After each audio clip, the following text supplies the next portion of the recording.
All right, this is Ace with RockRevolt Magazine. I'm here with, of course, the iconic Mr. Dave Mustaine. How are you doing this evening? Doing great. Doing good? Yeah, this is really rewarding. Right? Being here with the kids? And you know what? I know you probably feel the same way I do right now. It just feels good to do something for people. And there are so many people in the world that are just parasites and just feed off of other people. Just take.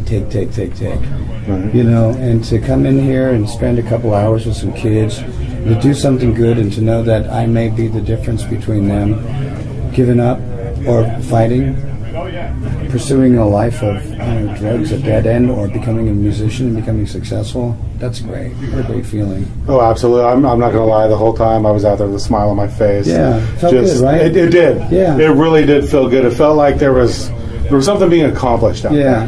Not just, some stale, somebody's up there on stage. I really think, and it was just such a connection, right? There was a connection. There was, just watching you when they're tuning your guitar, getting you ready, and you're up there talking to the kids, pointing out their guitar, talking with Easton, one of the kids that played lead on the songs there. I mean, it was a neat thing. Yeah, it really was. And the Q&A. It totally ruins my bad reputation, huh?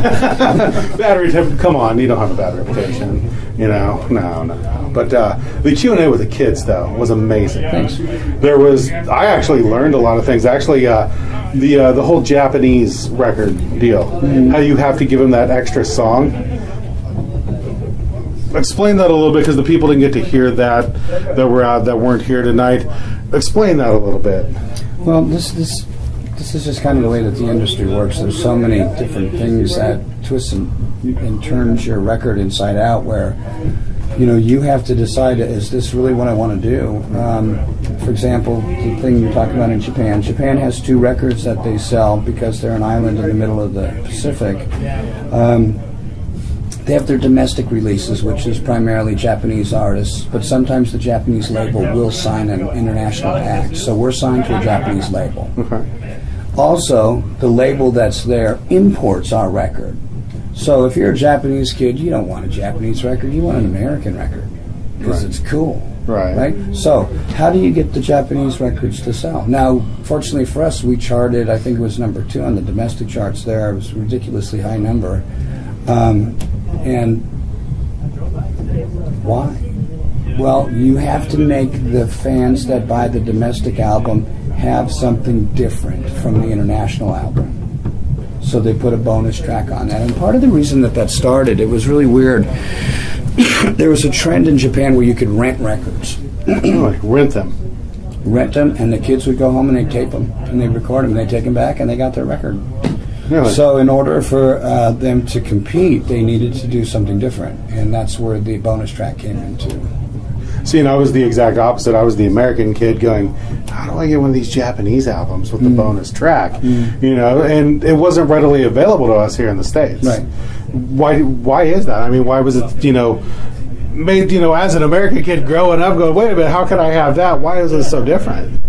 To buy an import record? Right. Well, I'm not sure what records wouldn't have been available to us at the time you're speaking of. There may have been an embargo or something going on at the time, or it may have just been lack of really connected importer in your local neighborhood.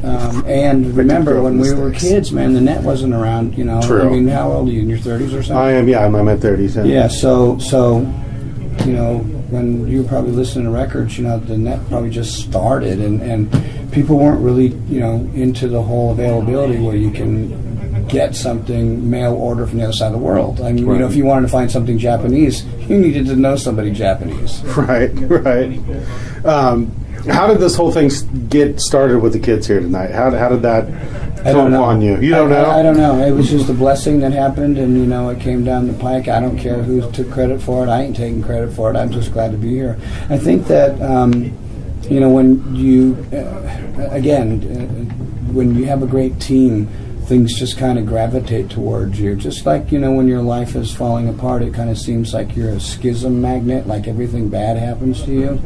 When everything's going right, it almost seems like everything good happens to you. Right. And I think a lot of that has to do with the way that you treat people. Because if you go through life and you treat people like they're second-class citizens and you're better than them, one of these days you're going to run into your lesser self. Right. And you're going to have to deal with that person, and you're not going to like it. I had a come to Jesus moment a long time ago where I kind of, just realized that the way I was living my life was going, burning the candle at both ends and the middle, and I needed to kind of take a step back. I OD'd and died in '92, and that didn't stop me from being, a rebel, because I thought, doing the things that I did, I was like Keith Richards. So what you were supposed to be doing. I never snorted my dad or his ashes or anything like that, but I guess that's probably not such a great comparison nowadays. But at the time I thought, man, we're rebels, and nowadays it's like I like making people happy. And so, there was a period where you had to be dangerous. We were a dangerous band. Nowadays I see some of these frontmen that I know are wussies, acting like they're badasses, and I'm just thinking, I remember Eddie Murphy was doing an impression of Arnold Schwarzenegger, and he said, Is this going on TV or radio or what? Internet, so you can say whatever you want. So he goes like, I could butt fuck you with my nipple, something like this, or something crazy like that. And I was thinking, oh my God, those were the days when comedy used to be really funny. Right. Now it's like personally attacking people, and like for example, granted, the guy is a disgraceful human being. Bill Cosby used to have really great comedy. Oh yeah, absolutely. And I think that a lot of the comics nowadays, it's the same thing with the music. It's so extreme that you almost leave kind of feeling violated. Right. It's kind of like, wow, dude, you should, I'm here with my old lady. Hey, whoa, because I listen to some of the music and I see some of the bands that are out nowadays, and I see some of the extreme stuff that they're trying to portray, and it's like, man, you're fake as a $3 bill. Right. And we grew up in the streets. We were all about that. You see the guys that were rolling through Los Angeles. You never know what you were going to do. You're sleeping in your car. You're living in a van. You're panhandling for food. Going a couple days without money. You learn how to survive and scratching and clawing like that. And then you see these other kids that their dad's an attorney and mom's a doctor, and he's trying to act like he knows what it's like to live on the streets. Right. And you were doing that when what they called the golden age of rock and metal. Scraping to survive, fighting to survive. Absolutely. Fortunately, I had a good partner with David. His it's funny because he drove out from Minnesota in this ugly piece of crap van, and we lived in that for a long time. And we took a stencil and spray painted Megadeth on the front of it. So it was almost like the Deathmobile from Animal House. But nice. Yeah, we had a lot of fun in that. Now, from what you described from back in the days in the early '80s to fast forwarding to today, the difference in it, the difference in the life you lived then to the life you live now, do you find more of appreciation for the music now than you did back then, or it doesn't matter, you appreciate it both the same, you just lived a different life?